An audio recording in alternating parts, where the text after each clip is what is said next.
A landlord in Greater Manchester sparked a worldwide whodunit after he outed a team for cheating in his pub quiz but refused to name them. Staff at the Barking Dog in Urmston launched their own investigation after one team kept winning in suspicious circumstances.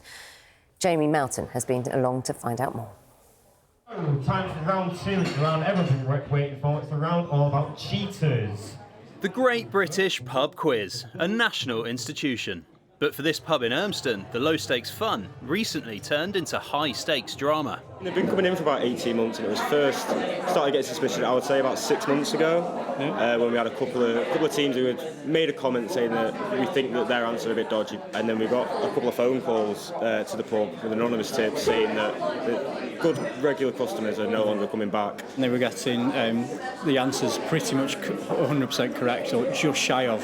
You know, it was quite a telltale sign that something was amiss. Which famous cyclist was stripped of 7 Tour de France titles? I've not seen anything for sure, but you sort of have a look, you know, see who's doing what. When you hear the scoreline, you're sort of like, yeah, how have they managed that? We've known for ages the roguiest things you've ever heard before. They know it. 90s hip hop when they were middle-aged.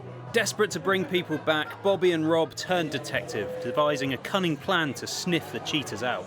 I started coming up with rounds that no one in the pub should actually get, and they were still coming up with 10 out of 10s, and I thought, right, that's suspicious. And then I started putting music in that I know they would have no clue of knowing, and it was when they started getting the producers and the featuring artists, which aren't even labelled on Spotify.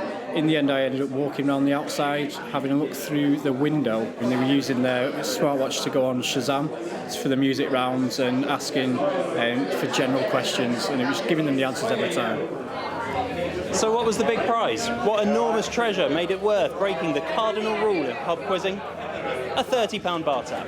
It's a shame that people will resort to that kind of thing on a local friendly pub quiz. Like cheating spoils it for everyone. All the regulars stop coming. Which one animal can travel at a top speed of 50 miles an hour? Cheetah! It is a Dorcas gazelle, not the cheetah. With the plot foiled, it was time to restore their customers' faith.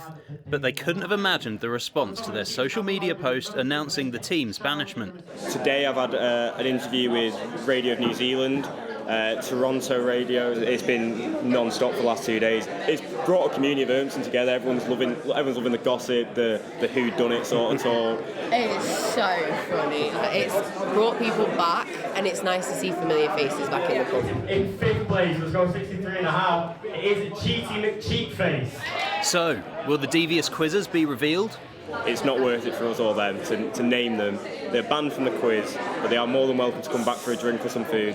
However, I think with how viral the story has gone, I think the sheer embarrassment will deter them forever from this pub. With the cheaters gone, the top spot was left wide open. But who would take home the spoils? Well, it just had to be Team Agatha Quiz Team. Jamie Melton, BBC News in Urmston.